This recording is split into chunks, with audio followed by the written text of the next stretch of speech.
So hello everyone and good morning सभी को। उम्मीद करता हूँ मेरी वॉइस प्रॉपर आ रही होगी सभी तक। एक बार कंफर्म करेंगे।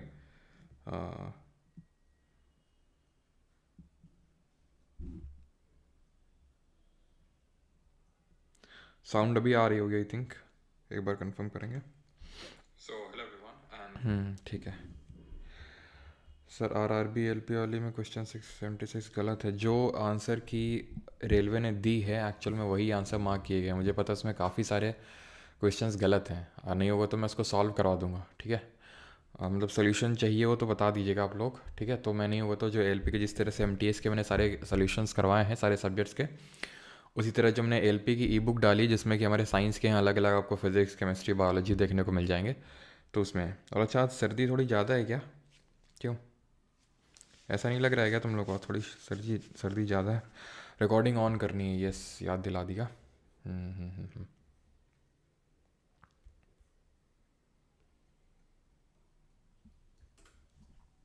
चलो तो स्टार्ट करें sir. What about Atul Subhash? Atul Subhash भाई, अब क्या ही बताएं अतुल सुभाष जी के बारे में। नहीं, रील बनाएंगे एक, ठीक है, उसमें सारी चीज़ें आपको बताएंगे कि कौन कौन एक्चुअल जिम्मेदार था अतुल सुभाष जी की। वो सुसाइड नहीं बल्कि डेथ है, वो डेथ नॉट, उसको हम सुसाइड नहीं बोल सकते, वो मर्डर है एक तरह का। जैसे नहीं 3 इडियट मूवी में वो बोलता है कि मतलब दिमाग में जो प्रेशर पड़ा वो तो किसी मशीन में नपता ही नहीं है ना, तो वही चीज़ था। ठीक है, और वो उस पर्टिकुलर डेथ में 3 women's were involve, his wife and his mother in law, that is उसकी वाइफ की माँ, और द फीमेल जज। खैर उसको अभी हम छोड़ते हैं और अभी आते हैं हेरिडिटी एंड एवोल्यूशन चैप्टर पे। ठीक है, तो आज के लेक्चर हम लोग क्या देखने वाले हैं? एक तो हेरिडिटी एंड एवोल्यूशन देखेंगे और स्केलेटल सिस्टम के बारे में पढ़ेंगे, प्लस जो टीथ का स्ट्रक्चर वगैरह होता है वो देखेंगे, प्लस सेक्स का डिटर्मिनेशन कैसे होता है, मेल होगा फीमेल होगा, वो भी हम यहाँ पर देखने वाले हैं। ठीक है, तो स्टार्ट करें फिर। Heredity and evolution. सबसे पहले व्हाट इज़ हेरिडिटी? हेरिडिटी होती क्या है? तो phenomena of inheritance from parents to offsprings. तो जो हम इनहेरिट करते हैं अपने माँ बाप से, जो बच्चों में जाते हैं जो भी ट्रेड्स, उसको हम हेरिडिटरी बोलते हैं।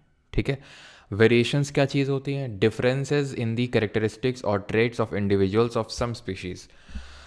यानी कि जो आपको कैरेक्टरिस्टिक या फिर जो ट्रेट हैं उसमें जो डिफरेंसेस, जो अलगाव देखने को मिलते हैं, उनको हम बोलते हैं वेरिएशन। जैसे फॉर एग्जांपल आप हैं और आपका भाई है, या आप हैं आपकी बहन है।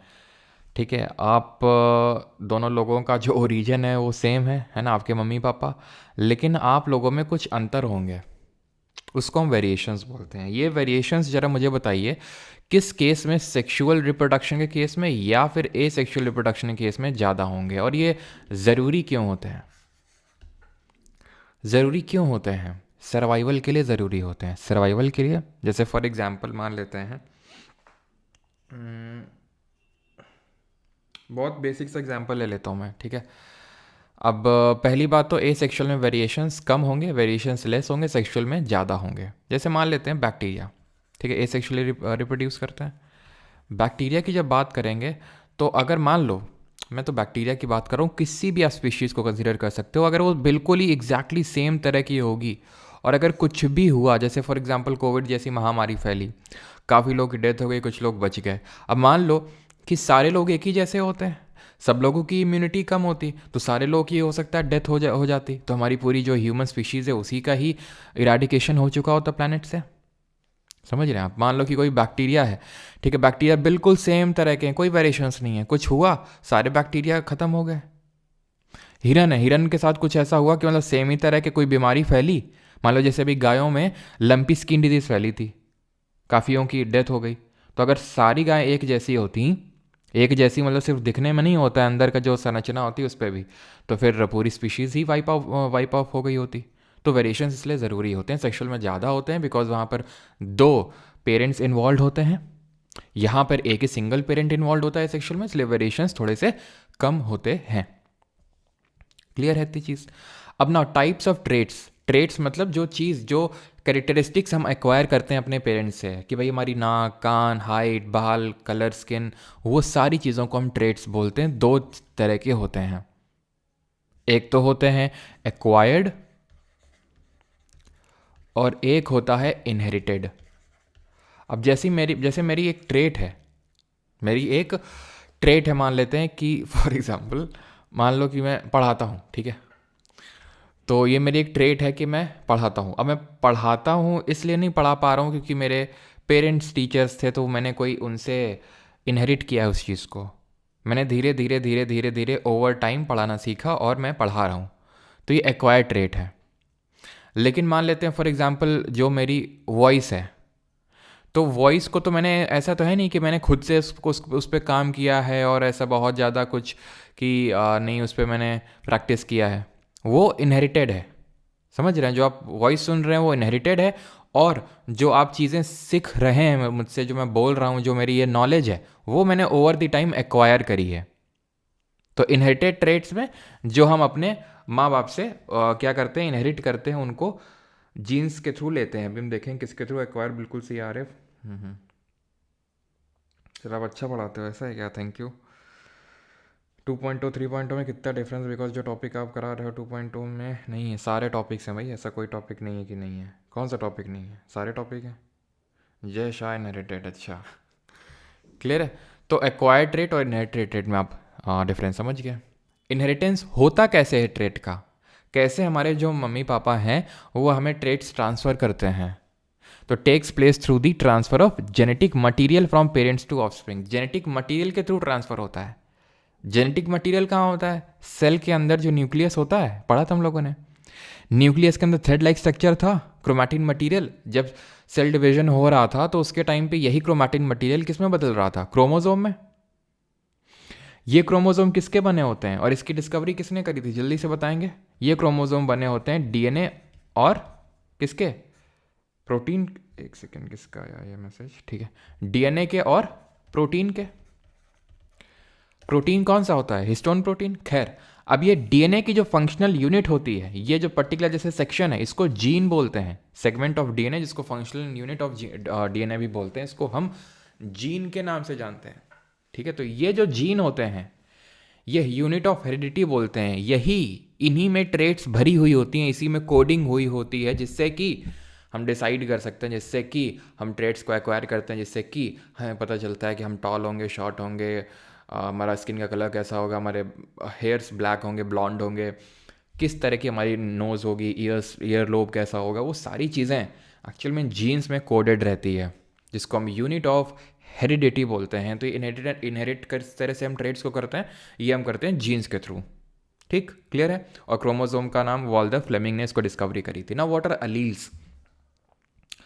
The kind of alternate form of genes for a particular character are known as alleles।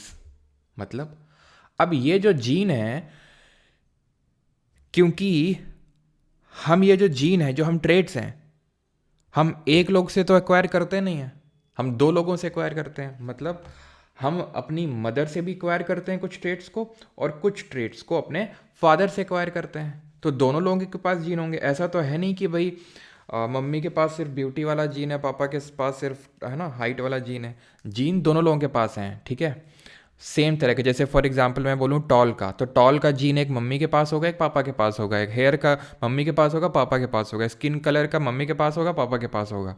तो वो जो एक एक जीन निकल के आएगा और वो जो पेयर बनाएगा, उसको बोलेंगे अलील। जैसे उदाहरण के तौर पे मान लेते हैं ये मम्मी हैं, ठीक है, जिनको हम जानते हैं किस नाम से? इनका नाम है ग्रेगर जोहान मेंडल। ठीक है, ग्रेगर जोहान मेंडल। इनको हम हेरिडिटी का फादर बोलते हैं। तभी जो हम लोगों ने कल डिसऑर्डर्स देखे थे डिजीज वाले चैप्टर में, लास्ट में, उनको हम मेंडेलियन डिसऑर्डर्स बोल रहे थे। इन्होंने क्या किया था, अभी बताता हूँ, जो पीछे लिखा हुआ है।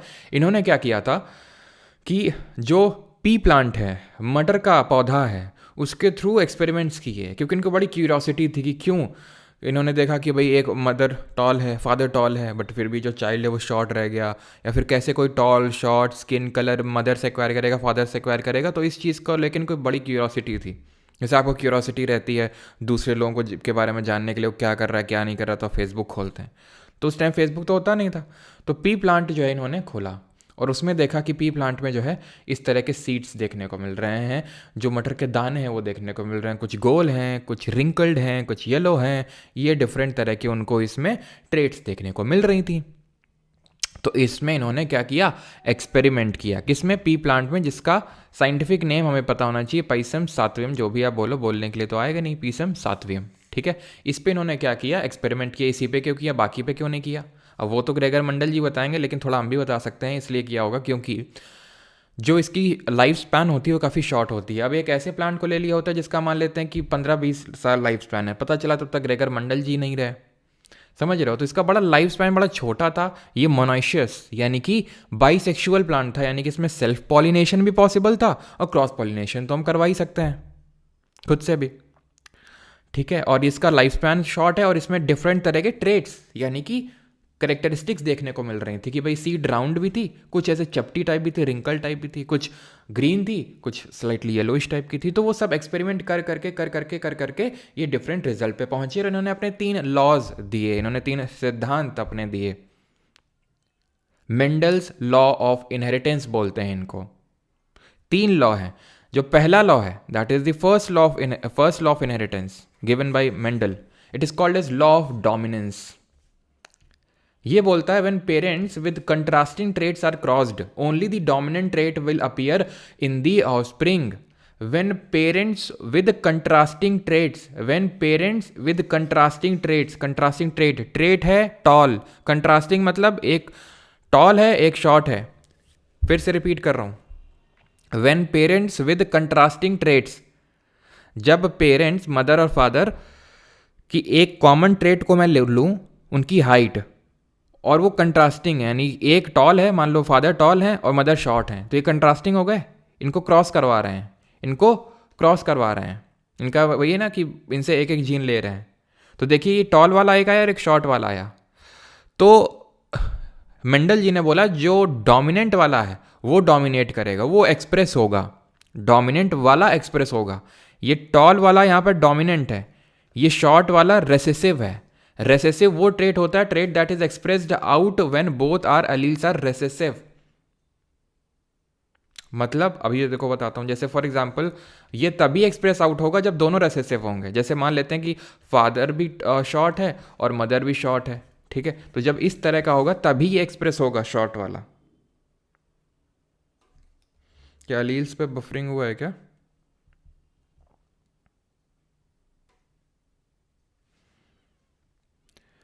अलील से बफर हुआ है, कहाँ पर हुआ है?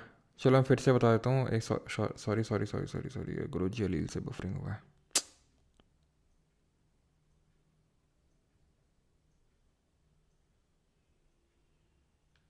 चलो फिर से मैं समझा देता हूँ मैंने क्या चीज़ बताई। Alleles, what are alleles? Alleles क्या होते हैं? Kind of alternate form of genes for a particular character are called as alleles. मुझे गुस्सा आ रही बड़ी जोर क्यों, सही बता रहा हूँ, ठीक है, पूरी मेहनत में पानी फिर जाता है ना, तो फिर दिमाग का दही हो जाता है। ये सारा कुछ समझ नहीं आया था, लॉ ऑफ इनहेरिटेंस वगैरह कुछ नहीं है, कुछ नहीं समझ में आया। क्यों? लॉ ऑफ इनहेरिटेंस कुछ नहीं है?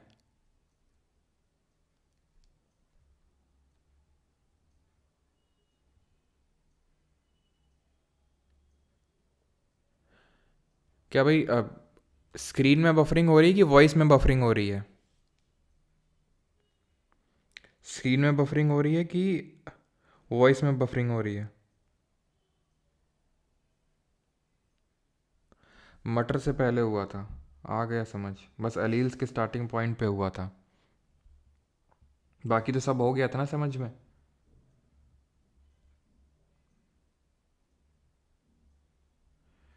और अपनी शोर मचाने की आदत थोड़ी छोड़ दो, है ना।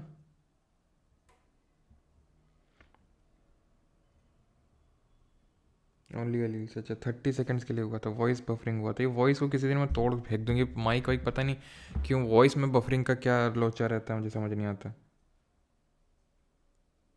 ठीक है, वॉइस ब्रेक हुआ था। तो अलील्स होते हैं, जैसे कि मैंने बोला कि ट्रेट किससे आते हैं, जीन्स से आते हैं ट्रेट, ठीक है।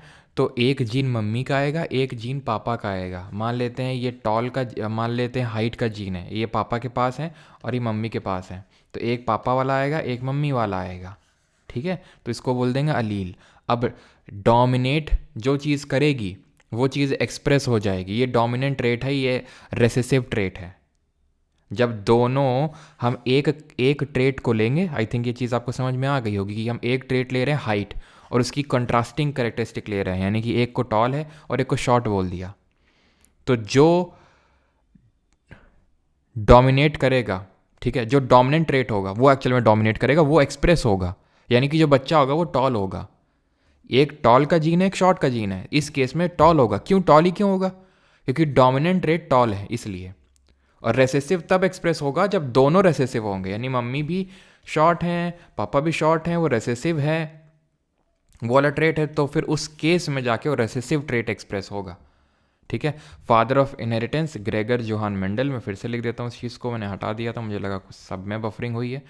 जोहान मेंडल, आई थिंक फिर से होगा ये, तो मैं एक सेकेंड रुकिएगा, ठीक है। और फिर से होगा तो एक सेकेंड में इसको हटा के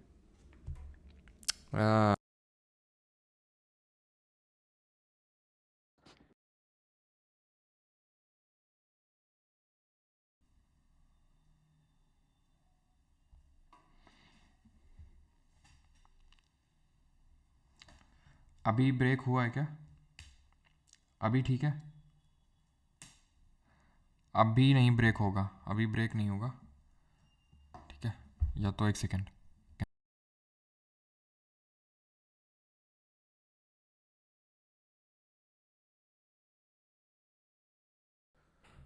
अभी एक बार कंफर्म कर दो रहा, ठीक है।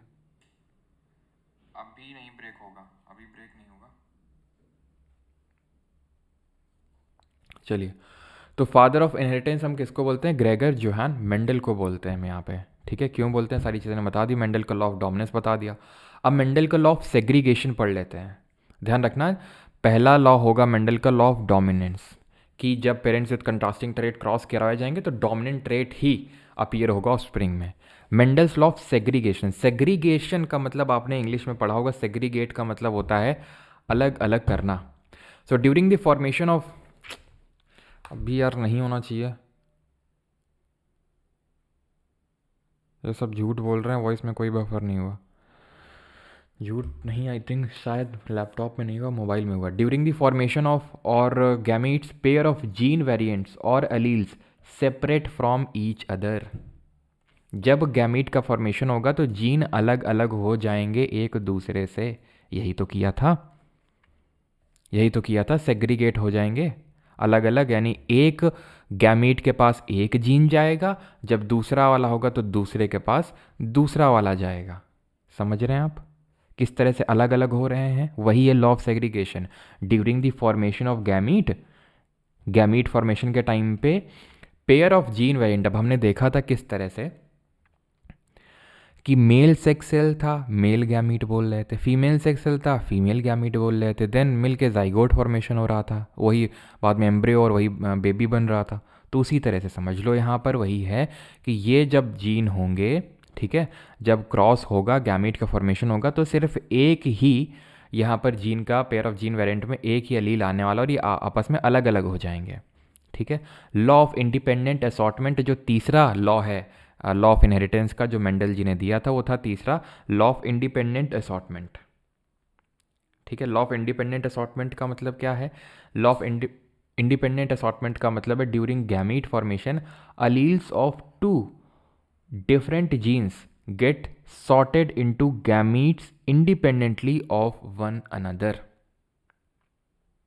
ड्यूरिंग गैमीट फॉर्मेशन, ये यूजुअली डाई हाइब्रिड क्रॉस में देखने को मिलता है। अब dihybrid cross, monohybrid cross पहले समझ लो, देन आपको ये लॉ ऑफ इंडिपेंडेंट असॉर्टमेंट वाली चीज़ें समझ में आ जाएंगी। बस ये अगर आप इतना भी ध्यान रख ले गए ना कि मेंडल के लॉ ऑफ को मतलब बेसिक सा क्वेश्चन पूछ लेता हो कि मेंडल के थर्ड लॉ ऑफ इनहेरिटेंस को और किस नाम से जानते हैं, बेसिक सा क्वेश्चन पूछता है। पहले लॉ को लॉ ऑफ डोमिनेंस बोलते हैं, कि जो डोमिनेंट ट्रेट होगी वो एक्सप्रेस होगी। लॉ ऑफ सेग्रीगेशन मतलब एलील फॉर्मेशन के टाइम पे सॉरी, जो गैमीट फॉर्मेशन के टाइम पे अलील्स या फिर जीन्स जो हैं अलग अलग हो जाएंगे। और इंडिपेंडेंट असॉर्टमेंट का जो बेसिक मतलब होता है कि जो जीन्स या फिर अलील्स होते हैं इंडिपेंडेंटली क्रॉस करते हैं एक दूसरे को, लेकिन उसको समझने के लिए आपको मोनोहाइब्रिड क्रॉस और डाई हाइब्रिड क्रॉस समझना पड़ेगा। मोनोहाइब्रिड क्रॉस क्या होता है? तो जब हम क्रॉस करवाते हैं ऑल ओके, अभी भी वॉइस ब्रेक हो रहा है, क्या प्रॉब्लम है यार?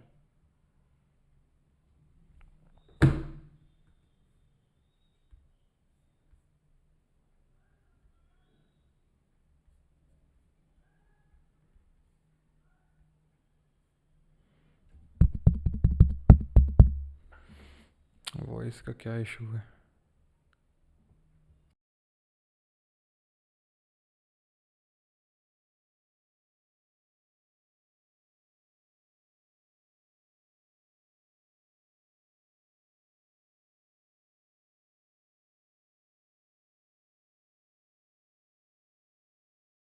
आ रहा है क्या? मुझे समझ नहीं आ रहा, कुछ लोगों को बिल्कुल नहीं हो रहा, कुछ लोगों को हो रहा है, ये कैसे पॉसिबल है?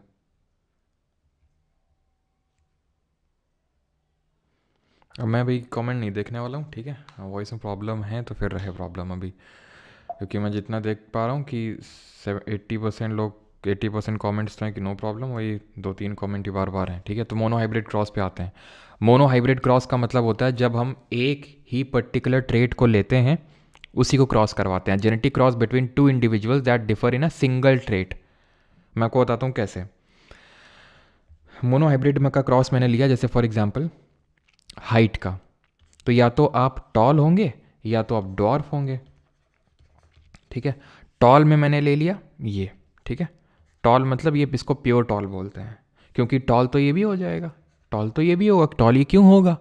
क्योंकि डोमिनेंट ट्रेट इसमें टॉल है, जो डोमिनेट करता है वही एक्सप्रेस होता है। तो क्योंकि डोमिनेंट तो टॉल है, तो इसलिए ये खुद को एक्सप्रेस करेगा और ये टॉल ही बनेगा। हम कैपिटल से जो चीज़ डोमिनेंट होती है उसको कैपिटल से दिखाते हैं। डुवॉर्फ ये होगा आपका, क्योंकि कैपिटल टी स्मॉल टी ले लो चाहे स्मॉल टी कैपिटल ले लो, ये हमेशा टॉल ही रहेंगे। अगेन रिपीट, क्यों? क्योंकि जो इसमें डोमिनेंट ट्रेट है वो टॉल का है, तो वही खुद को एक्सप्रेस करेगा। ये ले लिया मैंने। अब इसमें किस तरह से, या तो ये निकल के आएगा या तो ये निकल के आएगा। Law of segregation, law of segregation, ठीक है? अब इसको इससे मैं पेयर करवाऊँ, टी टी, ठीक है? टी टी हो जाएगा। ये आपका क्या हो जाएगा? अगेन ये टी टी हो जाएगा। इसको अब थोड़ा सा लॉ ऑफ इंडिपेंडेंट असॉर्टमेंट से रिलेट कर सकते हैं कि इंडिपेंडेंटली खुद को क्या कर रहे हैं? क्रॉस करवा रहे हैं ये, ठीक है? देन आपका यहाँ पर ले लेंगे, ये स्मॉल टी उससे करेगा तो ये आएगा, स्मॉल टी उससे करेगा तो ये आएगा। तो आप एक चीज़ यहाँ पर देखिए कि क्या हो रहा है यहाँ पे। ये पहली जनरेशन है, पहली जनरेशन को इसमें बोला जाता है F1 प्रोजेनी। F1 प्रोजेनी क्या है? पहली जनरेशन है, जहाँ पर टॉल और डॉर्फ के बीच में हमने क्रॉस करवाया। तो यहाँ पर जो हमें फिजिकल कैरेक्टरिस्टिक देखने को मिल रही है वो क्या है? Toll toll toll toll. और फिजिकल कैरेक्टरिस्टिक को बोलते हैं फिनोटाइप। तो फिनोटाइप क्या है? टॉल। और जीनोटाइप क्या होता है? ये जो जीन्स हैं, ये जो अलील्स हैं जिनको कैरेक्टर्स बोलते हैं, ये किस रेशियो में हैं, इनको बोलते हैं जीनोटाइप। ये जो जीन्स हैं इनको जीनोटाइप बोलते हैं। तो जीनोटाइप क्या है इसका? Capital T small T. इसके अलावा तो और कुछ दिख नहीं रही। कैपिटल टी स्मॉल टी दिख रहा है हमें, ठीक है? और स्मॉल टी और कैपिटल टी दिख रहा है, 1:1 के रेशियो में है ये। क्लियर इतनी चीज़? फिनोटाइप का मतलब होता है फिजिकल कैरेक्टरिस्टिक और जीनोटाइप का मतलब होता है जीनोटाइपिक कैरेक्टरिस्टिक। यहाँ तक क्लियर है सबको? जल्दी से बताएंगे।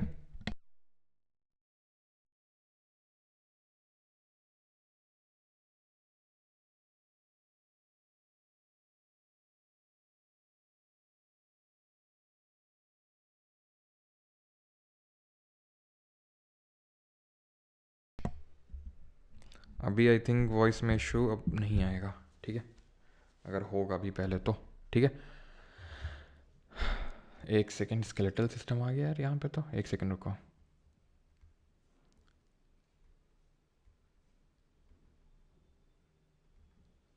ठीक है, तो इसको बोलते हैं F1 प्रोजेनी। अब हम क्या करेंगे? अब हम F2 प्रोजेनी पे जाएंगे, सेकेंड जनरेशन पे जाएंगे, हम ये देखेंगे कि क्यों जब मदर टॉल है फादर भी टॉल है तो फिर क्यों बच्चा शॉर्ट हो जाता है, यहाँ पे किस केस में हो जाता है। तो यहाँ पर हम क्रॉस करवाते हैं, F1 प्रोजेनी की ये लेते हैं, कैपिटल टी स्मॉल टी और कैपिटल टी स्मॉल टी वही है, तो हम इनको ले लेते हैं। ठीक है, यहाँ पर अब मैंने लिया कैपिटल टी स्मॉल टी और कैपिटल टी स्मॉल टी। क्या होगा, गैमीट फॉर्मेशन कैसे होगा, कैपिटल टी निकलेगा, law of segregation, capital T और स्मॉल टी इस तरह से अलग अलग होंगे।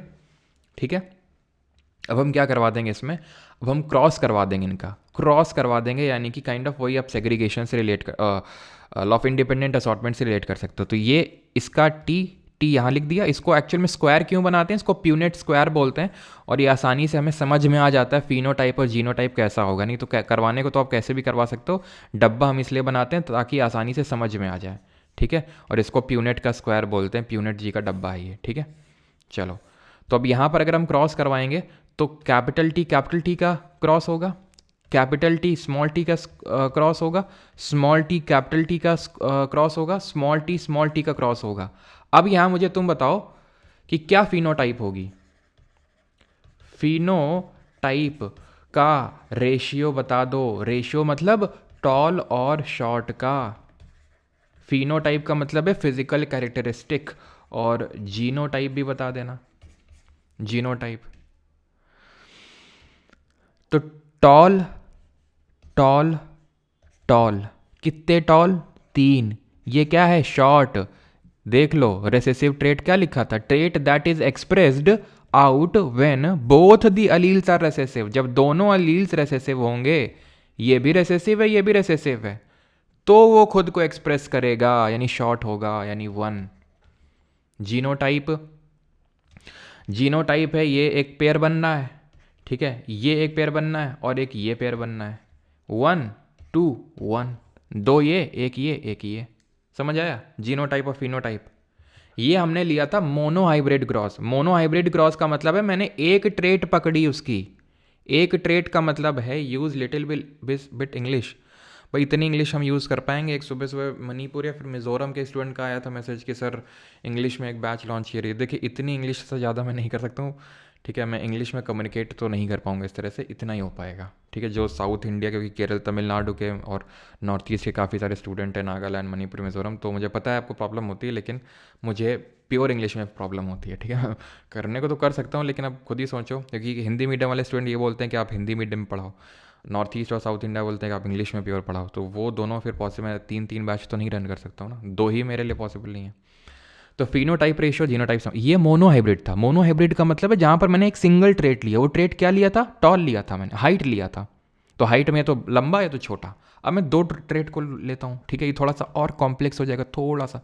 ठीक है, एक चीज़ मैं आपको बता दूँ कि बहुत ज़्यादा सवाल नहीं पूछता ये क्रॉस से, अगर आप रट्टा भी मार लोगे तो भी आपका सवाल हो जाएगा, लेकिन ये जो लॉज हैं ये ध्यान रखना थोड़े से कि क्या है ये लॉज, लॉ ऑफ डोमिनेंस क्या है, सेग्रीगेशन क्या है और इंडिपेंडेंट असॉर्टमेंट क्या है, पहला कौन सा है, दूसरा कौन सा और तीसरा कौन सा है। ठीक है, अब हम आते हैं डाई हाइब्रिड क्रॉस पे, डाई हाइब्रिड क्रॉस पे आते हैं। अब डाई हाइब्रिड क्रॉस क्या होता है, जहां पर मैं 2 ट्रेट्स को लूंगा, फॉर एग्जाम्पल मैं ले लेता हूँ मटर का ही ले लेता हूँ, मटर का, और मटर में ले लेता हूँ शेप और कलर। ठीक है, यहाँ पर मैं दो ट्रेट्स को ले लेता हूँ, एक तो शेप और कलर को।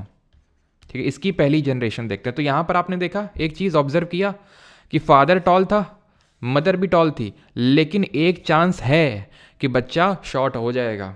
क्यों शॉर्ट हो जाएगा, क्योंकि ये लोग प्योरली टॉल नहीं थे, इनके जो फादर और मदर थे वो प्योरली टॉल नहीं थे। प्योर टॉल ये होता है, ये टॉल होता है लेकिन ये प्योर टॉल नहीं है, समझ रहे हैं आप। यानी कि जो फादर जी हैं इन्होंने किसी अपने पेरेंट से शॉर्ट वाला जीन लिया था, और मदर ने भी किसी अपने पेरेंट से, मदर या फादर से शॉर्ट वाला जीन लिया था, तो इसलिए दोनों लोग प्योरली टॉल नहीं है, इसलिए एक चांस है कि बच्चा शॉर्ट हो जाएगा, 4 में से 1 चांस है।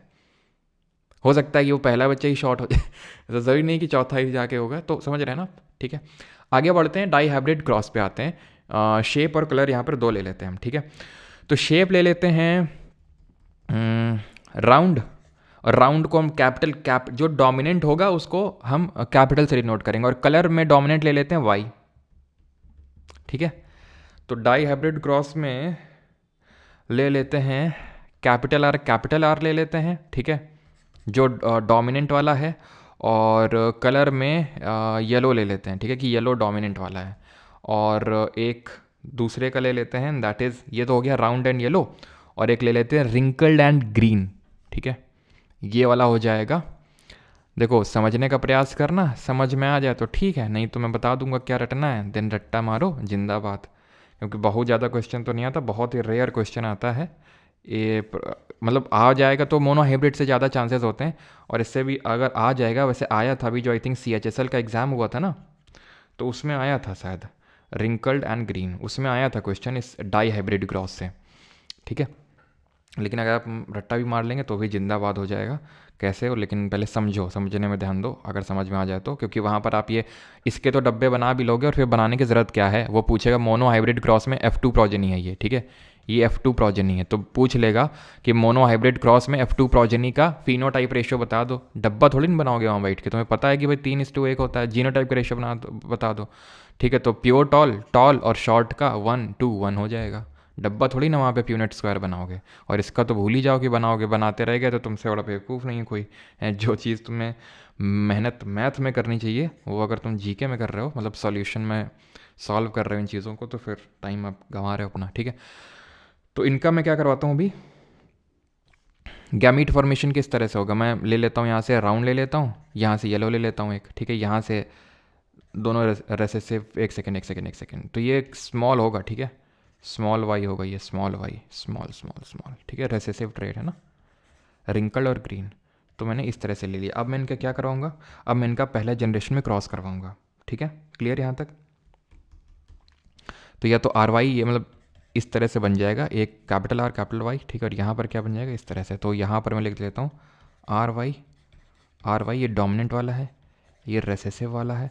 जब मैं इसका क्रॉस करवाने जाऊंगा, दैट मीन F1 प्रोजेनी की मैं बात कर रहा हूँ यहाँ पे, ठीक है, F1 प्रोजेनी की बात कर रहा हूँ। तो क्रॉस किस तरह से होगा, capital R capital Y small Y, capital R small R capital Y small Y, capital R small R, ठीक है।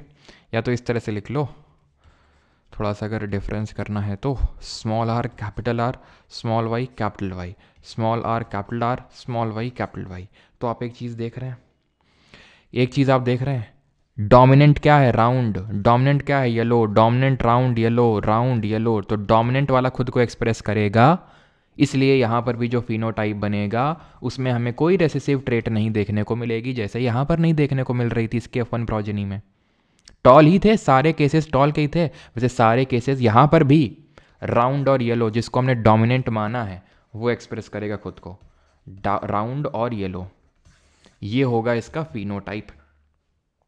क्लियर है। और जीनोटाइप तो आपको पता है वही कॉमन ही है, एक ही जीनोटाइप है इसका। अब इसका सोचो F2 प्रोजेनी कितना भयंकर बनेगा। इसका F2 प्रोजेनी बहुत भयंकर बनेगा, मैं बता रहा हूँ कैसे, क्यों भयंकर बनेगा।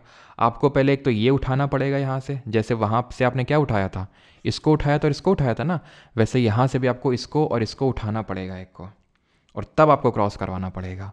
यानी कि क्रॉस बहुत भयंकर बनेगा, यानी कि capital R capital Y small Y, फिर इसको आप क्रॉस करवाएंगे capital R capital Y small Y से, समझ रहे हैं आप। तो ये जो है इसमें पहले तो गैमीट का फॉर्मेशन होगा, जैसे वहाँ पर हम गैमीट का फॉर्मेशन करवाए थे, ठीक है, तो वैसे यहाँ पर भी गैमीट का फॉर्मेशन होगा, कैपिटल आर कैपिटल वाई निकलेगा, ठीक है। इसको लॉ ऑफ इंडिपेंडेंट असॉर्टमेंट बोलते हैं, कि ये कैपिटल आर इसके साथ गया, ठीक है, या फिर हम बोल सकते हैं कैपिटल इसका आर ये इसके साथ गया, तो कैपिटल आर कैपिटल वाई निकला, कैपिटल आर कैपिटल वाई के साथ निकला, एक कैपिटल आर स्मॉल वाई के साथ निकलेगा, यानी कि ये है राउंड एंड येलो, ये है राउंड एंड ग्रीन, ठीक है, ये ले लेंगे रिंकल्ड एंड येलो और ये ले लेंगे रिंकल्ड एंड ग्रीन। इसी तरह यहाँ पर भी होगा round and yellow, round and green, wrinkled and yellow और रिंकल्ड एंड ग्रीन। जब आप इसका यहाँ पर पूरा क्रॉस करवाएंगे, जो कि मैं करवा रहा नहीं हूँ, तो उसमें जो आपको देखने को मिलेगा क्या, फिनोटाइपिक रेशियो, वो यहाँ पर मैं लिख देता हूँ कि राउंड और येलो 9, ठीक है, 9 केसेस आपको ऐसे मिलेंगे जहाँ पर दोनों डोमिनेंट होगा।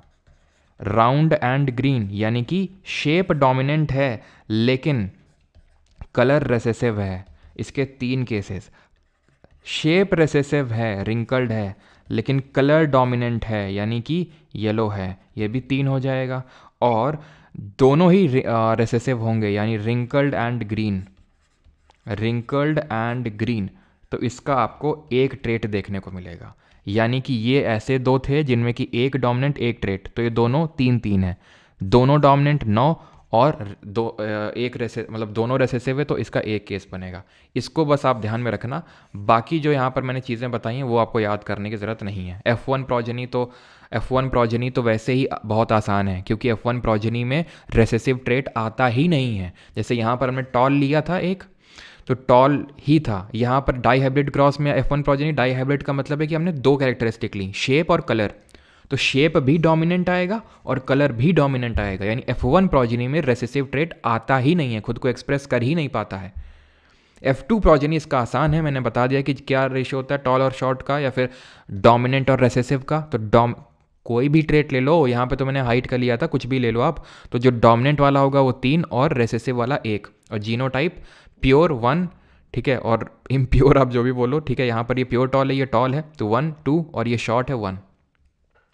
और डाई हाइब्रिड का जो F2 प्रोजेनी है उसका बस ये थोड़ा सा चार्ट याद में रख लेना, अगर क्वेश्चन आएगा तो इससे बन जाएगा। मैं आपको अभी दिखाऊंगा कैसे, ठीक है। F2 प्रोजेनी बहुत ही रेयर क्वेश्चन आता है, बहुत ही रेयर, ठीक है। अब यहाँ पर ये मैंने पूछूंगा, आई होप समझ आएगा, बिकॉज हो सकता है कुछ लोगों को ये पल्ले ना पड़ा हो, तो इसी वजह से मैंने बोला है कि आप इसको याद कर लीजिए, क्योंकि मैं बनाने को तो प्यूनेट स्क्वायर से बना के दिखा सकता हूँ और आप खुद से भी उसको आराम से बैठ के कर सकते हैं, लेकिन उसका कोई मतलब है नहीं, ठीक है। फालतू में टाइम फालतू का ख़राब करेंगे आप यहाँ पे। और वो बाकी का मैंने आपको बता दिया। यहाँ तक कोई प्रॉब्लम हो डाई हाइब्रिड क्रॉस के F1 प्रोजेनी तक, तो वो आप पूछ सकते हैं। अरे भाई क्या चल रहा है ये सब, 3291, हाँ तो यही होता है जब क्लास में लेट आते हो, 3291। चलो भाई, तो अभी आते हैं, थोड़ा सा तुम्हें बेटर फील होगा। और अब हम पढ़ेंगे स्केलेटल सिस्टम, यानी कि जो हमारा स्केलेटल सिस्टम है, बोन्स और ये सारा पूरा जो ढांचा है शरीर का, वो हम पढ़ने वाले हैं, ठीक है। थोड़ा सा आपको बेहतर अभी लगेगा। तो जितनी भी हमारे शरीर में हड्डियां हैं, पूरा जो ढांचा है जिसने हमारी बॉडी को शेप प्रोवाइड कर रखा है, अब जो हमारी बॉडी का ढांचा है, अब याद करो सेल का हमने स्केलेटल सिस्टम पढ़ा था। सेल का स्केलेटल क्या था बताओ? साइटोस्केलेटन बोला था, साइटो मतलब सेल और उसका स्केलेटल साइटोस्केलेटन किससे मिलके बन रहा था? माइक्रोट्यूब्यूल से। माइक्रोट्यूब्यूल ऑर्गेनाइजिंग सेंटर का नाम बताएंगे। माइक्रोट्यूब्यूल कहाँ बन रहा था? तो माइक्रोट्यूब्यूल ऑर्गेनाइजिंग सेंटर था सेंट्रोजोम था, और उस सेंट्रोजोम में क्या देखने को मिल रहा था? 9+0 और 9+2 मैंने बताया था। तो उसी तरह से हमारी बोन्स होती हैं जो हमारे शरीर को सपोर्ट प्रोवाइड करती हैं, हमारे लंग्स को प्रोटेक्ट हमारे ऑर्गन्स को प्रोटेक्ट करती हैं। जैसे फॉर एग्जांपल ये रिब केज है, हमारे लंग्स को, हमारे हार्ट को प्रोटेक्ट करके रखता है ये, है ना। नहीं तो अगर सोचो कि अगर थोड़ा सा, अगर हल्का सा भी अगर चोट लगा हार्ट में, लंग्स में, ठीक है, लिवर में, तो वो तुरंत डैमेज हो जाएंगे। इतने डेलिकेट ऑर्गन्स होते हैं, इतने सॉफ्ट होते हैं ये। तो पूरा जो ढांचा है, अब सबका काम तो सपोर्ट का नहीं होता है। अब ये तो सपोर्ट नहीं प्रोटेक्ट का नहीं होता है, ये तो किसी को प्रोटेक्ट नहीं कर रहा है। ये जो हमारे हाथ की हैं, पैर की हैं, ये किसी को प्रोटेक्ट तो नहीं कर रहे हैं। तो इनका काम क्या है? इनका काम है मूवमेंट प्रोवाइड करना, चलना फिरना, हाँ, किसी चीज़ को उठाना, है ना। अब हाथ का तो आप कई सारी चीज़ों में प्रयोग करते होंगे, उठाने के लिए किसी चीज़ को, है ना, किसी को थप्पड़ मारने के लिए, और भी नाना प्रकार के इस्तेमाल होते हैं, ठीक है। तो यहाँ पर अगर हम बात करेंगे कि जो आप वो पार्ट ऑफ स्केलेटल सिस्टम जिसका आप यूज़ मूवमेंट में करते हैं, उसको हम बोलते हैं एपेंडिकुलर। जिसका यूज़ आप मूवमेंट में, चलने फिरने में यूज़ करते हैं, अपेंडिकुलर होगा। और एक्सियल वो होता है, एक्सियल का मतलब जो सेंटर में होता है वही तो होता है एक्सियल। एक्सियल का तो वही मतलब होता है ये सेंटर। तो ये है आपका एक्सियल, ये वाला जो आप देख पा रहे हैं लेफ्ट वाली पिक्चर में, ये एक्सियल है। ये क्या करता है? ये यूजुअली इसका काम प्रोटेक्शन के लिए होता है। जैसे कि ये सिर में है, तो सिर में की जो हड्डियां हैं वो प्रोटेक्ट कर रही हैं हमारे ब्रेन को, which is a delicate organ. ये क्या है? ये अपेंडिकुलर वाला पार्ट है ये।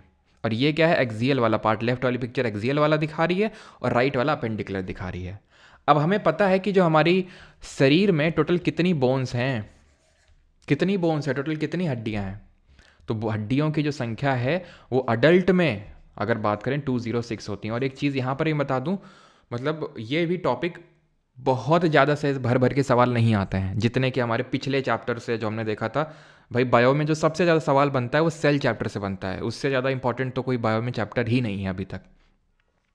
टिश्यूज़ और जो हमने लाइफ प्रोसेस पढ़े थे उनसे भी आते हैं, इनसे भी कभी कभी क्वेश्चन बन जाता है, लेकिन ऐसा नहीं कि हर शिफ्ट में आ रहा है। जैसे सेल टाइप चैप्टर होते हैं उनसे हर शिफ्ट में आ रहा है क्वेश्चन, लेकिन इससे कभी कभी आ जाता है। तो बहुत ज़्यादा तो ये इंपॉर्टेंट नहीं है, लेकिन हाँ क्योंकि क्वेश्चन आ जाता है तो हम पढ़ेंगे तो है ही है। अब मान लो कि हमारे शिफ्ट में सेल से क्वेश्चन ही नहीं है, हम सेल पढ़ते ही रह गए और क्वेश्चन पूछ लिया जॉइंट से, तो एटलीस्ट ज़्यादा नहीं तो थोड़ा तो पता ही हो ना कि एटलीस्ट क्वेश्चन तो बन जाए। तो इसलिए उतना ही मैं आपको पढ़ाऊंगा, वो आप टेंशन मत लो।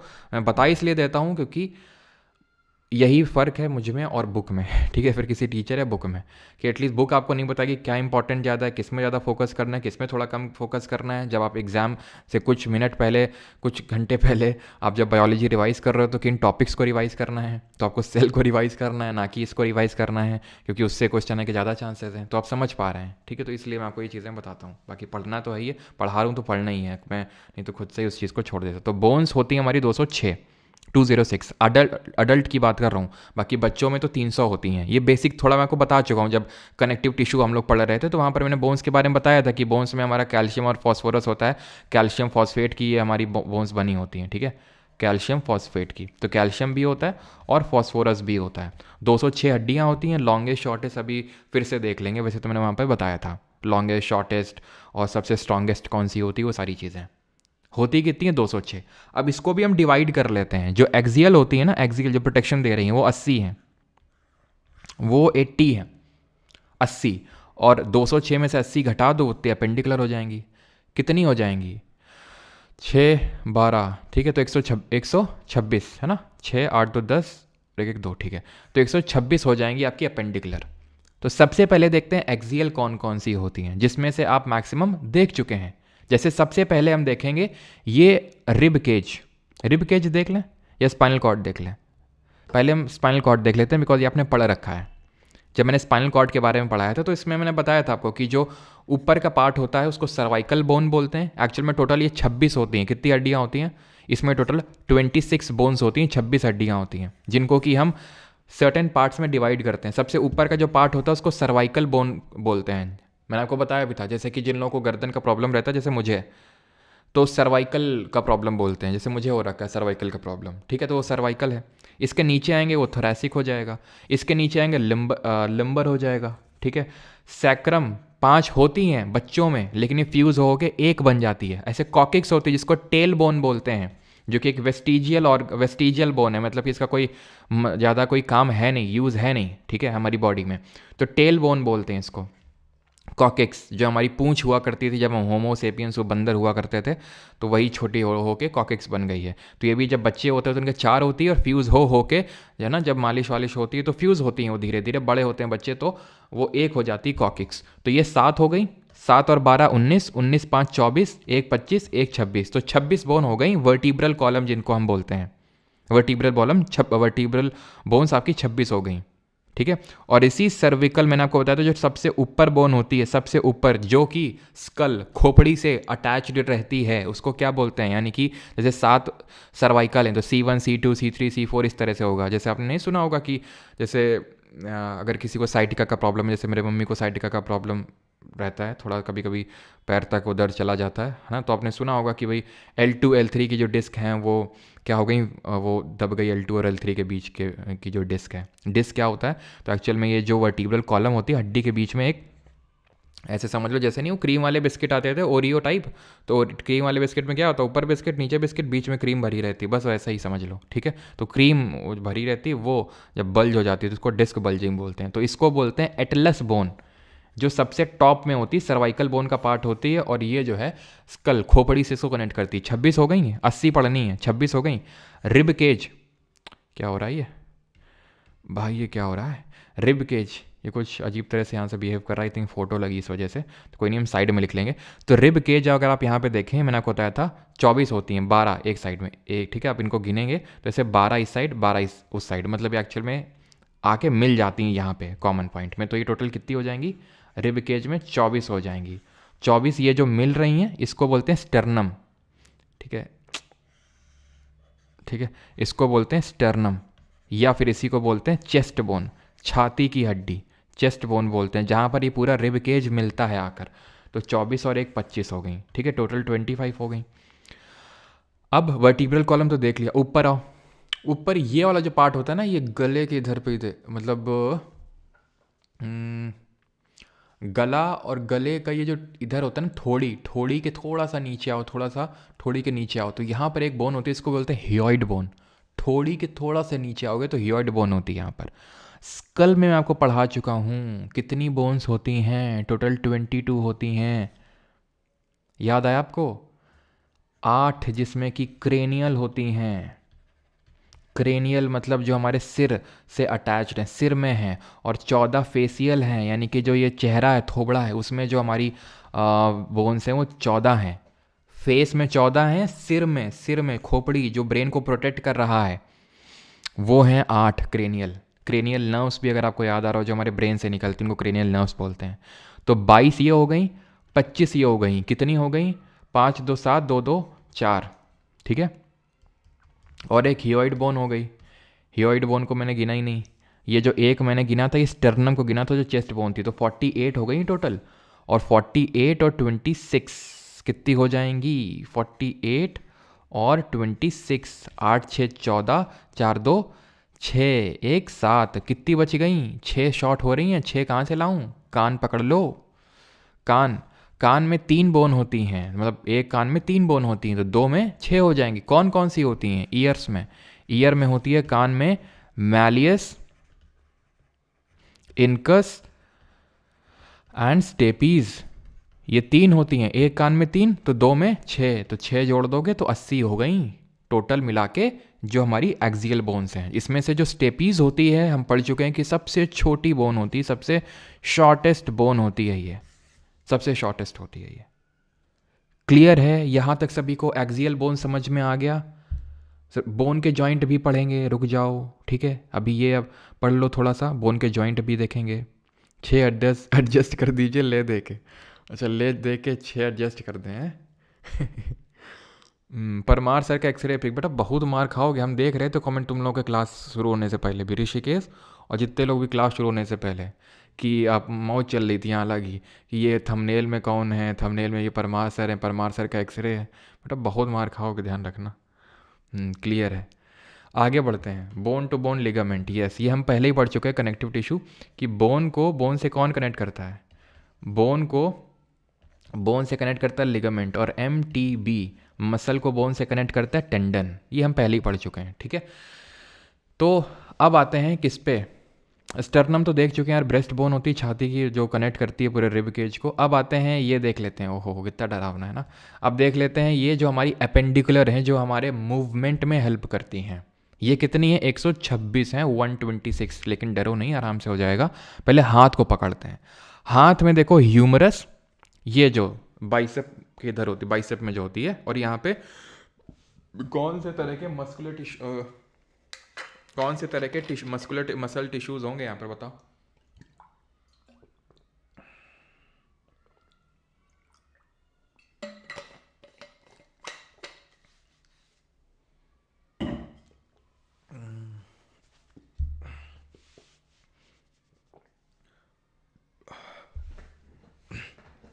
तो यहाँ पर हमारे स्केलेटल मस्कुलर टिश्यूज होते हैं, ठीक है, स्केलेटल सेल्स होते हैं, ठीक है।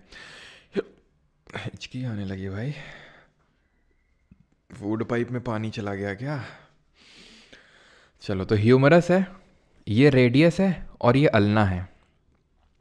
ह्यूमरस समझ गया, बाइसेप वाली।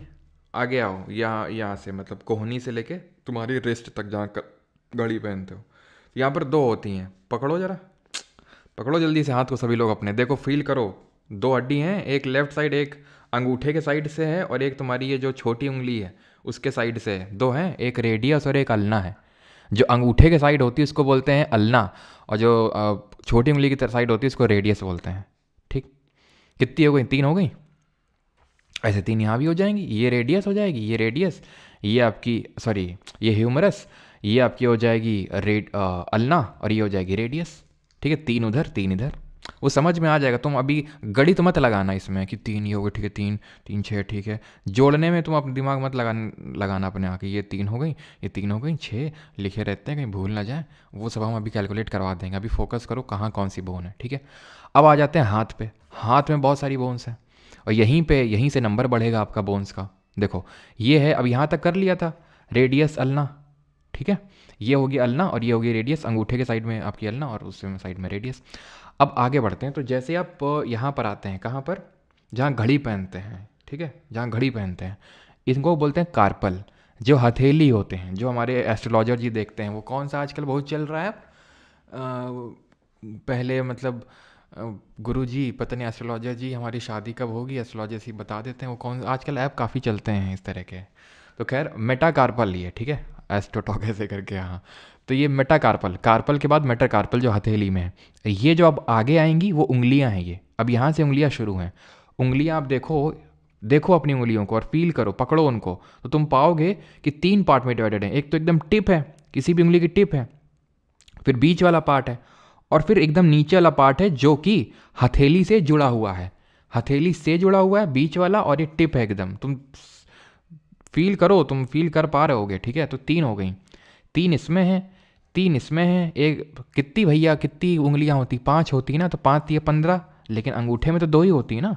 अंगूठे को देख लो, और लाइन लाइन भी तो बनी होती है हमारे उसमें उंगलियों में, तो लाइन से भी तुम ऑब्जर्व कर ही सकते हो।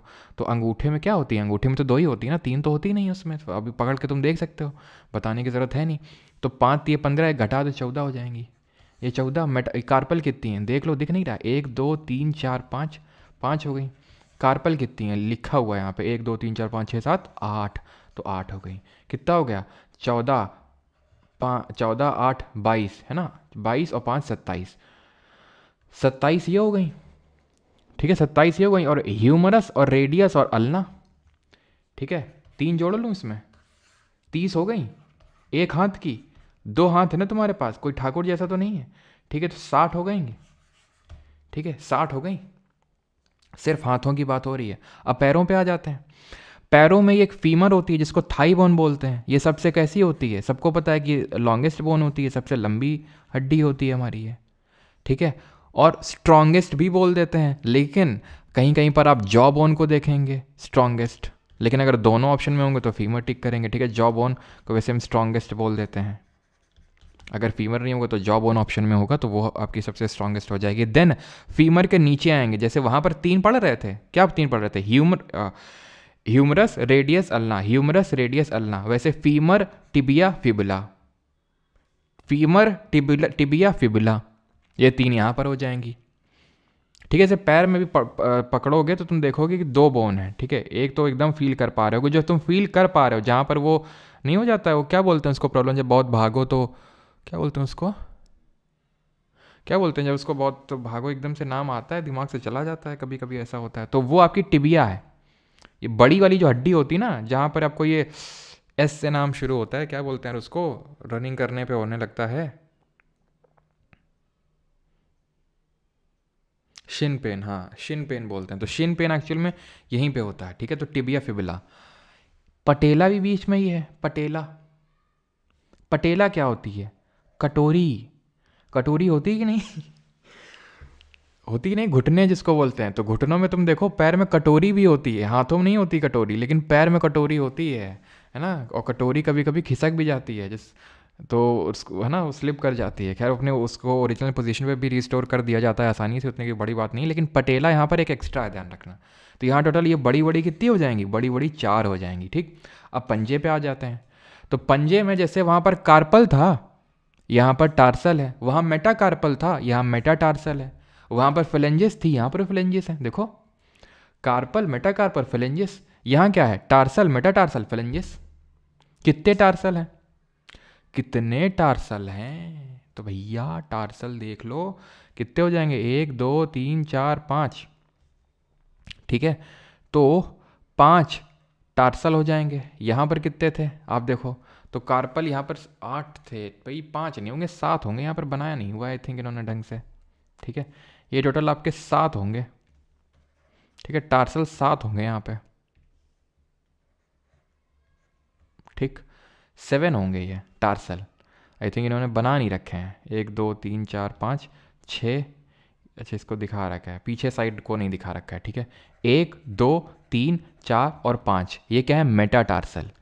मेटाटार्सल, मेटाकार्पल कितने थे वहाँ पर 5 थे, यानी कि जैसे हमारे हथेली वाला, तो वैसे पैर में भी तो क्या होता है, पंजा हथेली, जैसे पैर में जैसे हाथ में हथेली होती है, तो वैसे वहाँ पे भी तो होता है हथेली टाइप, मतलब पथेली क्या बोलते हैं उसको, ठीक है। और जैसे यहाँ पर उंगलियाँ में हमारे कितने होते हैं, 3 भागों में विभाजित होते हैं, वैसे यहाँ पर भी आपको इसी तरह से दिखेगा। दैट मीन्स कि फेलेंजेस भी यहाँ पर कैसे होंगी, यहाँ पर भी आपकी फेलेंजेस होंगी 5 होती हैं उंगलियाँ, तो 5 तो 15, ठीक है।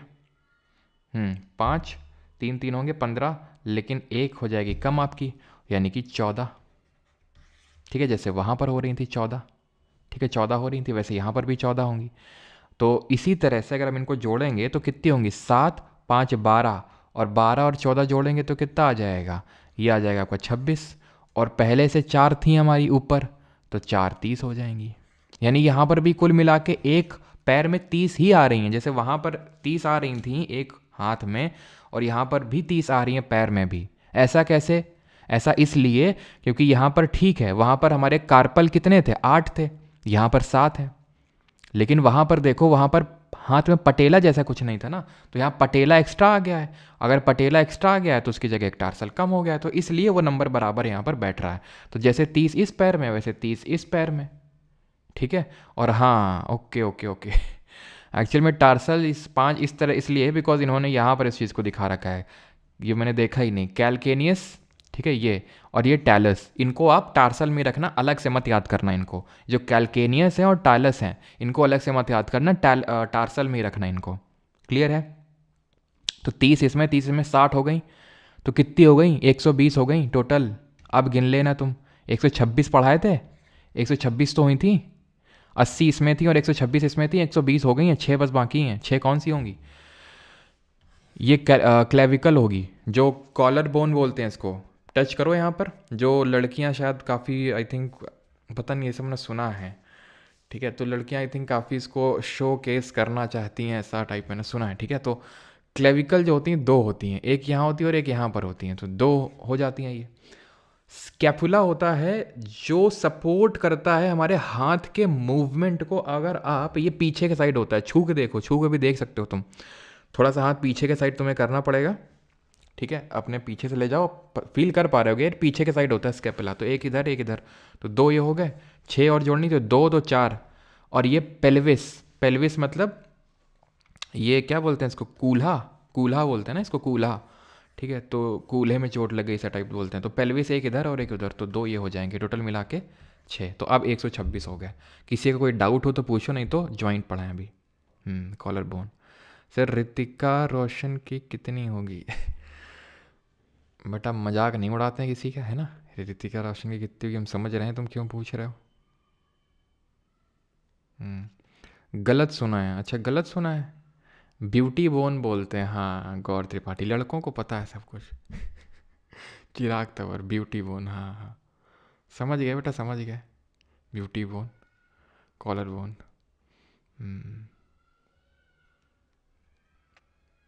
चलो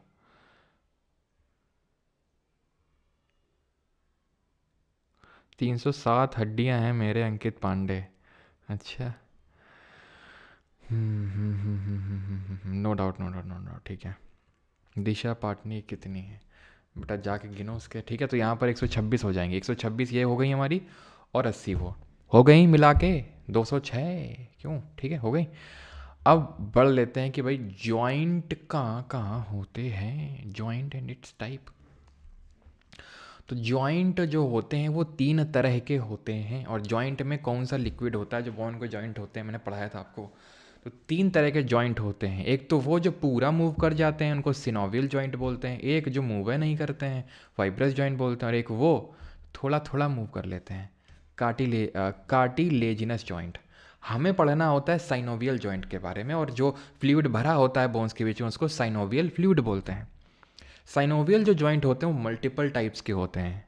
क्या होते हैं ये, जो पूरा मूव कर जाते हैं, तो ये मल्टीपल टाइप्स के होते हैं। सबसे पहला, जैसे उदाहरण के तौर पे, जो पूरा ही अच्छे से मूव कर जाए, बॉल एंड सॉकेट जॉइंट बोलते हैं। जैसे तुम अपना हाथ है 360 में घुमा सकते हो ना, घुमाओ भी, घुमाओ भी 360 में घुमा पा रहे हो ना, ऐसा तो कोई ओरिएंटेशन है नहीं कि यहाँ नहीं घुमा पा रहे हैं, पूरा पूरा तुम घुमा पा रहे हो, तो इसको बोलते हैं बॉल एंड सॉकेट। जो तुम्हें कहाँ देखने को मिला, एक बार आई थिंक सीजल 2022 में सवाल पूछा गया था, पूछ लेता है जॉइंट का लोकेशन, तो बॉल एंड सॉकेट कहाँ पाया जा रहा है, यहाँ पर कंधे के इधर में, ठीक है। फिर किसको देख लें बताओ, हिंज जॉइंट को देख लेते हैं। जैसे ऐसा टाइप नहीं लगा रहता, तुमने देखा होगा, ये कहाँ तुमने देखा है, कहीं देखा होगा तुमने, दरवाजों में देखा होगा ऐसा हिंज लगे होता है। दरवाजे पूरा तो खोलते हैं नहीं, 360 डिग्री घूमते नहीं, वो 180 डिग्री घूमते हैं। तो ऐसे ये हमारे ये जो है तो है ना, ऐसे जो नी जॉइंट होते हैं, चाहे वो हाथ का हो या फिर पैर का घुटना हो, टखना हो, ठीक है। टखना तो आई थिंक उसको बोलते हैं शायद, जो वो होता है मतलब फुट होता है पैर, उससे जो जॉइंट होता है उसको टखना बोलते हैं। खैर, तो टखने में अलग आ जाएगा, घुटने की बात कर रहा हूँ अभी। तो घुटने में यानी घुटने को देखो, या फिर तुम अपना हाथ जो है, ये जो हाथ है यहाँ पे, इसको क्या पूरा 360 डिग्री घुमा सकते हो, नहीं। यहाँ से घुमा सकते हो 360, लेकिन यहाँ से 360 नहीं घुमा सकते हो, यहाँ से आगे पीछे आगे पीछे। अब ये मैंने सीधा कर लिया हाथ, मेरा हाथ सीधा हो गया, इससे नीचे तो नहीं कर पाओगे ना, अब इससे नीचे तो नहीं ले जा पाओगे ना हाथ को एकदम स्ट्रेट करने के बाद, तो हिंज है ये, 180 डिग्री मूव किया। टखने में कौन सा होगा, तो टखने में होगा आपका कौन सा, टखने में हम बोल सकते हैं कि कौन सा हो सकता है, टखने में सैडल हो सकता है। सैडल जैसे अंगूठे में भी है, अंगूठा जो है हर डायरेक्शन में, वो हर डायरेक्शन में मूव कर रहा है, लेकिन बहुत ज़्यादा मूवमेंट नहीं है, बहुत कम भी नहीं है, बहुत ज़्यादा भी नहीं, लेकिन हाँ ठीक है, मॉडरेट मूवमेंट है। आप अपने अंगूठे को मूव करो भी, पूरा क्या एकदम ही पीछे हो रहा है, नहीं हो रहा है, मतलब भाई पूरा ऐसा तो है नहीं कि मुड़ के आप अपने हाथ को पीछे से छू सकते हो अंगूठे से, लेकिन पीछे जा तो रहा है ना, आगे आ तो रहा है ना, साइड में लेफ्ट राइट। इसी तरह हमारे जो ये होता है, क्या बोलते हैं, जो हमारे पैर का पंजा होता है, ये जो पैर का पंजा है, तुम इसको ऐसे घुमाओ, पूरा घुमाओ, ठीक है, तो हर जगह घुमा पा रहे हो, टखना इसको बोलते हैं। तो यहाँ पर सैडल हो जाएगा आपका। अब आते हैं जो पिवट जॉइंट होता है, पिवट, ठीक है, ये बहुत ही हल्का हल्का, सैडल के कंपैरिजन में बहुत कम ऐसे मूव करेगा, थोड़ा थोड़ा मूव करेगा, लेकिन 360 मूव करेगा। जैसे हमारी गर्दन घुमाओ सभी लोग, इससे तुम्हारी गर्दन की एक्सरसाइज भी हो जाएगी, लेकिन बहुत ज़्यादा ऐसा नहीं कि एकदम भूत लोगों की तरह एकदम पूरा मोड़ दिया सीधा, है ना। तो पिवट क्या है कि थोड़ा थोड़ा मूव कर रहा है, लेकिन हर डायरेक्शन मूव कर रहा है, ये कुछ ज़्यादा ही मूव कर रहा है। ग्लाइडिंग का मतलब है वो ग्लाइड कर रहा है आपस, मतलब अपने आप में फिसल रहा है, बीच में फिसल रहा है। इसी ग्लाइडिंग की वजह से वो अभी बताया था, वो स्लिप डिस्क, मतलब वो सारी स्लिप डिस्क बोल रहा हूँ, डिस्क बल्जिंग हो जाती है इसी ग्लाइडिंग की वजह से, क्योंकि ग्लाइड करती हैं आपस में, जब दबती हैं बहुत ज़्यादा, दबने की वजह से वो जो बीच में वो क्रीम भरी रहती है, तो क्रीम निकल आती है फिर, और नर्व्स, क्योंकि नर्व्स हमारी आती हैं यहाँ तक, हाथों तक, याद करो आपका वो जो हम लोगों ने नर्वस सिस्टम पढ़ा था, उसमें मैंने आपको बताया था, है ना। तो वो नर्व्स की वजह से हमें पेन होता है फिर। क्लियर है। तो बॉल एंड सॉकेट पता होना चाहिए, 360 का मूवमेंट होता है, हिंज में 180 डिग्री का मूवमेंट होता है, सैडल और पिवट में पूरा डायरेक्शन मूवमेंट होता है, लेकिन रिस्ट्रिक्टनेस रहती है। फाइब्रस जो जॉइंट होते हैं हमारे दांतों में होते हैं, वो मूव नहीं करते हैं, दांत को तुम किस कुछ घूमता है, ऐसे यहाँ पर भी, ठीक है। चलिए, तो है ना, पेल्विस भी थोड़ा सा मूव करता है, जैसे कि सांस लिया मैंने तो ऐसे छाती फूल गई कि नहीं फूल गई, तो हल्का सा जो है मूव करता है ये। क्लियर है।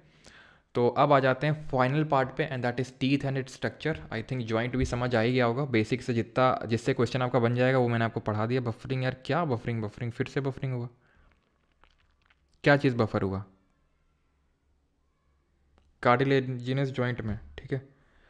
ये मुझे नहीं समझ में आ रहा कि कुछ लोगों को हो रहा है कुछ लोगों को नहीं हो रहा, ये कैसे चल सकता है, हो सकता है। कार्टिलेजिनस का मतलब होता है जो थोड़ा सा मूव करता है, जैसे पेल्विस जो हमारे ये कूल्हा होता है उसकी जो बोन्स होती हैं, या फिर जो ये रिब केज है, ठीक है, रिब केज की जो बोन्स है, जैसे मैंने सांस लिया, डीप ब्रीथ लिया, ठीक है, तो छाती थोड़ी सी फूल गई, क्यों, थोड़ा सा इसमें हल्का सा मूवमेंट हुआ होगा इसमें रिब केज में, ठीक है।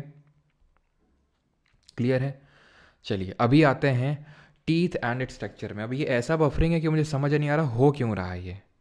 इंटरनेट अगर कनेक्टिविटी होता तो बफरिंग मतलब लिखने में होनी चाहिए थी, लिखने में बफरिंग होनी चाहिए थी, लिखने में कुछ हो नहीं रहा, वॉइस में क्यों बफरिंग होती समझ नहीं आता है, आज इस पर रिसर्च करनी पड़ेगी।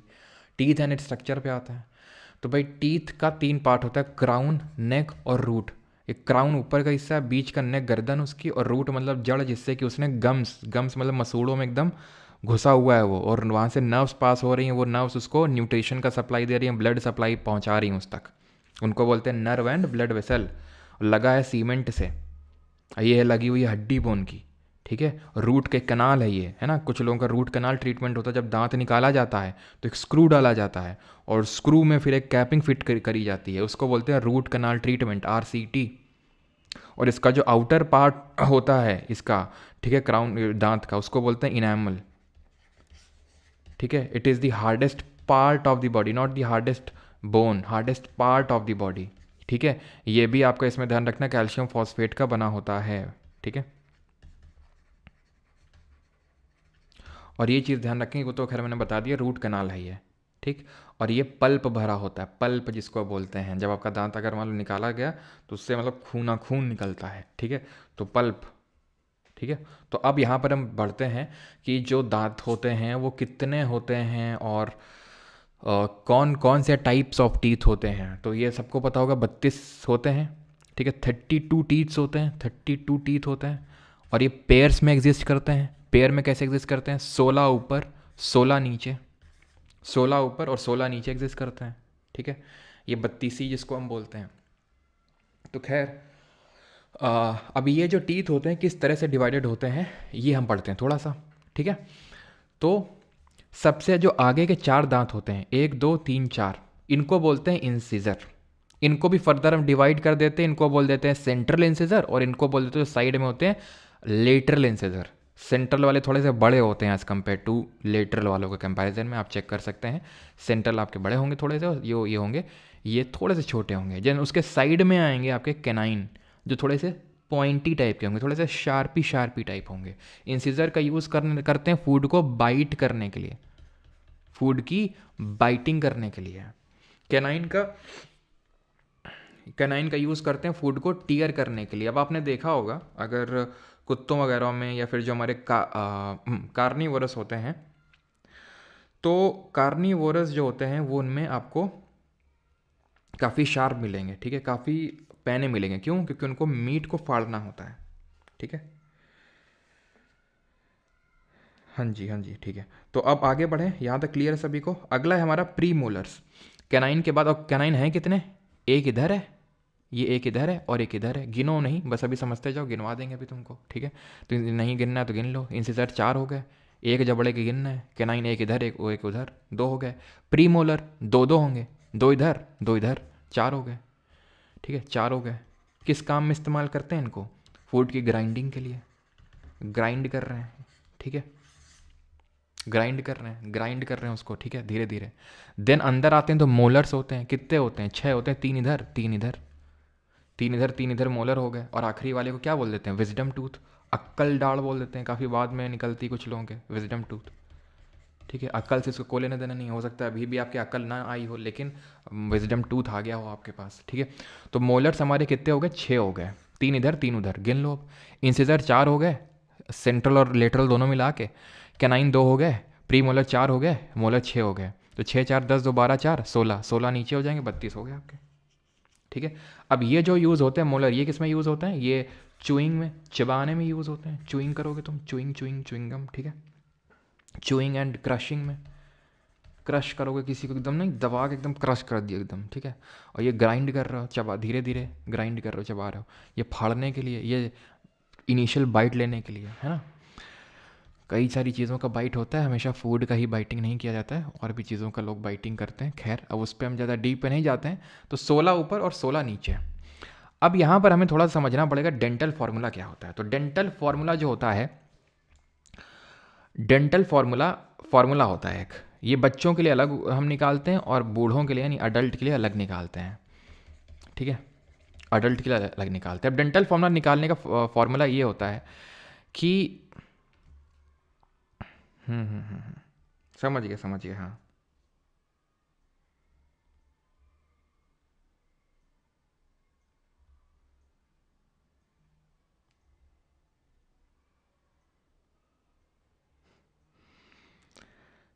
हाँ अभी आ जाओ, इस पे डिस्कशन हो गया हो तो, ठीक है।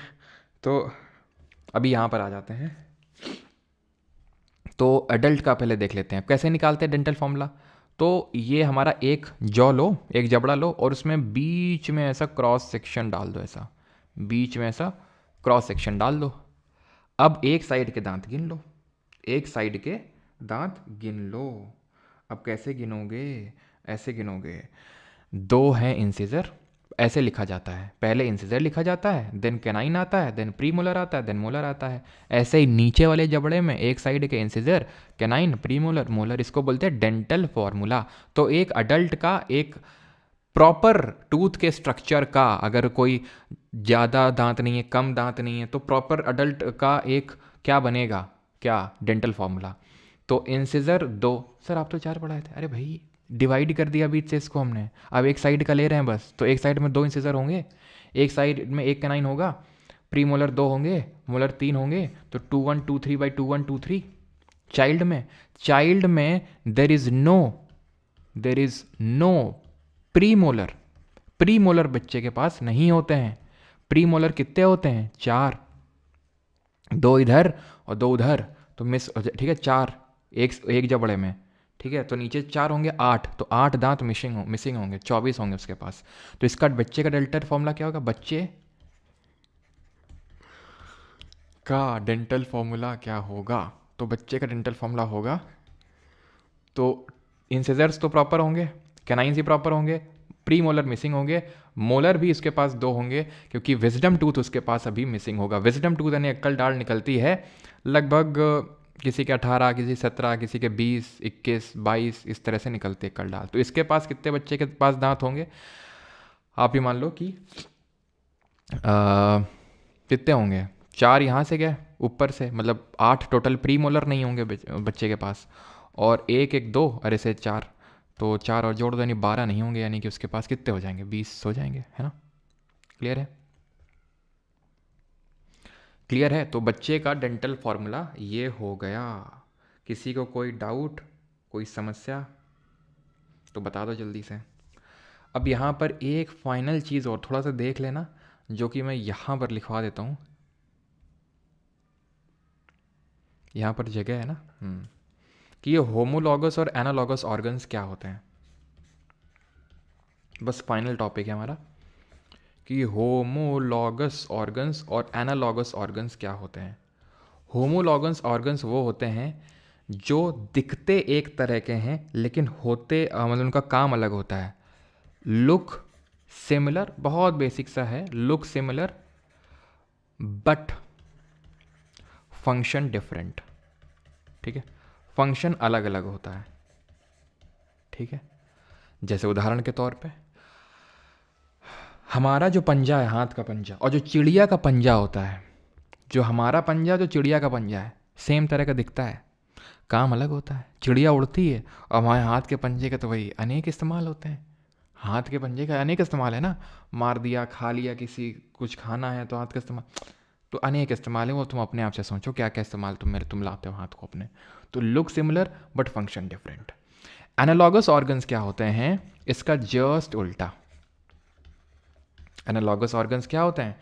इसका जस्ट उल्टा, यानी कि लुक डिफरेंट, दिखते अलग अलग हैं, वो ऑर्गन जो दिखते अलग अलग हैं लेकिन फंक्शन सेम होता है, काम एक होता है। जैसे उदाहरण के तौर पे चिड़िया का पंजा और बाज का ले लो, चमगादड़ का ले लो, दिखते अलग हैं लेकिन काम एक है, उड़ने का, तो उनको एनालॉगस ऑर्गन्स बोलते हैं, ठीक। तो यहाँ पर हमारा ये टॉपिक होता है ख़त्म। क्वेश्चन हम लगाएंगे नहीं अभी, क्योंकि क्वेश्चन है थोड़े ज़्यादा होंगे, ठीक है, और टाइम हो गया है ज़्यादा, तो कोई नहीं, शाम को क्लास रख लेंगे, जैसे कल रखी थी वैसे आज, ठीक है।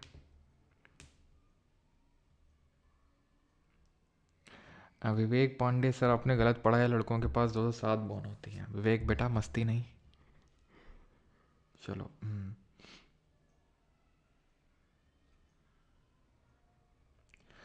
तो क्वेश्चन जैसे कल हम लोगों ने किए थे एप्लीकेशन पे, शाम को वैसे ही करेंगे, बिकॉज अभी काफ़ी टाइम हो गया आई थिंक, ठीक है। तो बाज का पंजा बहुत जोशीला है अंकुश, ट्रिक विक भी रिकॉल किए ले रहे हो यहाँ पे साथ ही साथ।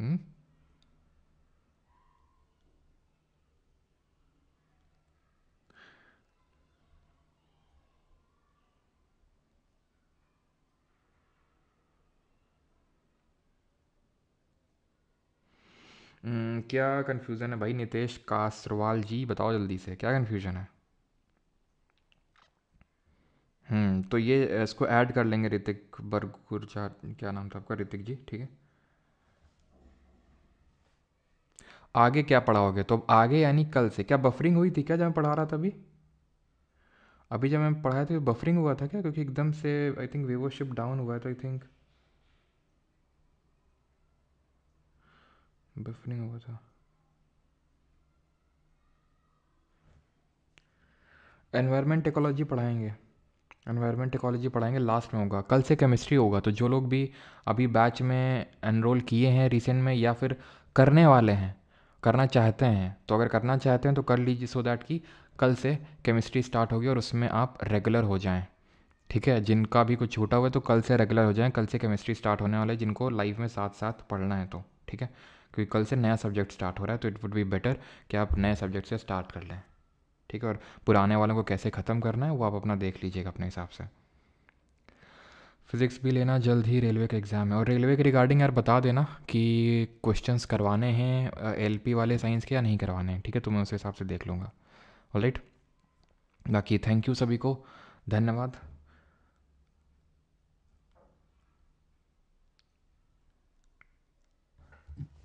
Perishable, non perishable, semi perishable बता दो। पेरिशेबल का मतलब होता है कि जो चीज़ ख़राब हो जाती है, जो चीज़ ख़राब हो जाती है, ठीक है। और जो चीज़ ख़राब नहीं हो जाती, सड़ती नहीं, उसको नॉन पेरिशेबल बोलते हैं। जैसे कि दूध रखोगे थोड़ी देर में, एक दिन 2 दिन ख़राब हो जाएगा, ठीक है, लेकिन दाल रखी हुई है, थोड़ी ना 2-3 दिन में ख़राब हो जाती, तो नॉन पेरिशेबल है। अपर जॉ क्यों नहीं मूव करता है? क्योंकि अपर जॉ आपके स्कल के साथ यानी खोपड़ी के साथ कनेक्टेड है, इसलिए वो एक इमूवेबल जॉइंट है, वो एक इमूवेबल जॉइंट है आपका। ठीक है, ये फाइब्रस जॉइंट है वो आपका, ठीक है, जो जबड़े वाला ऊपर वाला है, ठीक है। नीचे वाला थोड़ा थोड़ा मूव हो जाता है, तो वो आपका किस में आएगा? वो आपका इसी में आ जाएगा, सिनोवियल जॉइंट में, ठीक है।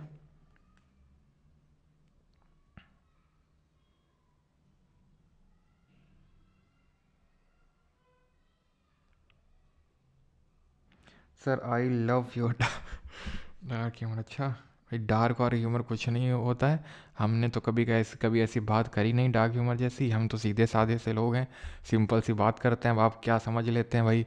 राम राम राम राम, ठीक है, हमें अपने पे मत जोड़िए आप, ठीक है। हम भगवत प्राप्ति की ओर बढ़ने वाले इंसान, तुम खुद में जोड़ रहे हो हमको, हैं? हम यहाँ दिन भर राधा राधा नाम जप करते हैं, और तुम यहाँ पर हमको बोल रहे हो कि डार्क ह्यूमर और ये वाइट ह्यूमर, ये सब ऐसी बातें नहीं है। वो सब समझने का खेल होता है। आप क्या समझ रहे हैं, क्या नहीं समझ रहे हैं? बैकलॉग कैसे कवर करें? तो बैकलॉग कवर करने का तरीका ये है कि सब्जेक्ट्स को आप पढ़ें, लेक्चर्स देखें और उसको रिवाइज करें। बैकलॉग तरीका ये है कि आपको थोड़ा सा टाइम एक्स्ट्रा निकालना पड़ेगा। आप एकदम से मत सोचिए कि निकालेंगे, आप थोड़ा थोड़ा सा टाइम डेली बेसिस पे उस निकालिए, ठीक है। जो हमारा पॉलिटी, ज्योग्राफी वगैरह हो चुके हैं, तो पॉलिटी एंड ज्योग्राफी जो सब्जेक्ट हो चुके हैं, बड़े सब्जेक्ट हैं, तो आप ऐसा करिए कि जैसे फॉर एग्ज़ाम्पल, देखो होता क्या कि आप साइलॉस में पढ़ोगे ऐसे कि एक दिन पढ़ लिया, 2 दिन फिर नहीं पढ़ा, तो आप भूल जाओगे, ठीक है। आपके भूलने के चांसेस थोड़ा थोड़ा, आप अगर आप डेली कवर करोगे तो चीज़ें कॉन्टीन्यूटी में रहेंगी, वो ज़्यादा बेटर रहेगा, है ना।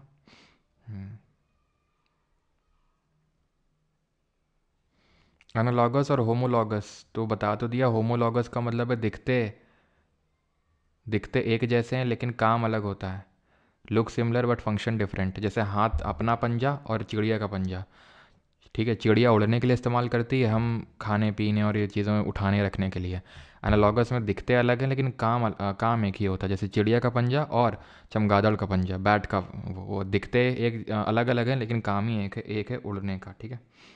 चलो, आपका दिन मंगल में हो, आपका भी दिन मंगल में हो। धन्यवाद जुड़ने के लिए। शाम को करेंगे क्वेश्चन, तो रिवाइज कर लेना लेक्चर को, नहीं बहुत मार खाओगे। Thank you.